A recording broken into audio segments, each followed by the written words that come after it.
Hermon iron man పేరుతో జరిగే క్రీడా పోటీలు వుడ్లాండ్లో జరిగాయి. అయితే అవి మొదలైన మొదటి రోజే విషాదం చోటు చేసుకుంది. ఏప్రిల్ 22న ఐరన్ మ్యాన్ పోటీలు ప్రారంభమయ్యాయి. గ్లీన్ బ్రూమర్ గతంలో ఎన్నోసార్లు ఐరన్ మ్యాన్ టైటిల్ను గెలుచుకున్నాడు. ఐరన్ మ్యాన్ టైటిల్ గెలవడం కోసం చాలా మంది క్రీడాకారులు ప్రతి సంవత్సరం పోటీ పడుతూ ఉంటారు. అందులో భాగంగా ఏప్రిల్ 22న ఈత పోటీలు నిర్వహించారు.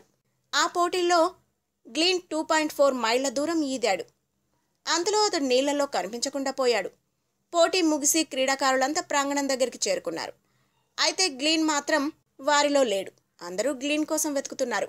కొందరు వెంటనే నీళ్లలోకి దూకి గ్లీన్ని బయటకు తెచ్చే ప్రయత్నం చేశారు. కానీ ఆయన నీళ్లలో మునిగి చనిపోయారు. అసలు ఆయన మరణానికి కారణాలేంటో తెలియరాలేదని హాస్టన్ క్రానికల్ పత్రిక ప్రతినిధి తెలిపారు. గజ ఈతగాడైన గ్లీన్ మరణించాడంటే నమ్మలేకుండా ఉందని పలువురు అభిప్రాయపడ్డారు. గ్లీన్ ఈసారి కూడా టైటిల్ని నెగ్గి ఉంటే అది ఆయన 7వ టైటిల్ అయి ఉండేదని ఆయన అభిమానులు అంటున్నారు. గ్లీన్ చనిపోవడాన్ని వారు జీర్ణించుకోలేకపోతున్నారు. If you like the video, please like us and subscribe Tollywood Nagar.